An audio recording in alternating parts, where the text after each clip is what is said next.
Uşum gece gece uşum gece gece ne de la çakallara saldırıyorsun. Hayırdır sen? Hayırdır gece gece ne de çakallara saldırıyorsun? İyi ki Trabzonlusun yani.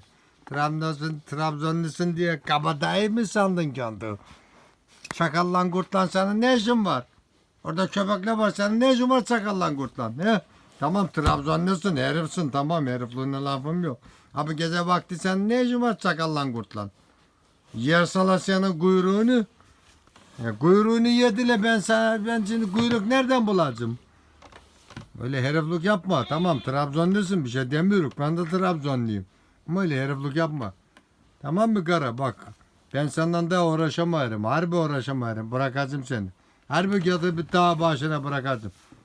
İp bağlarırsa ipe de vurursun ipi kopartırsın. Git oradan yana. Git oradan yana.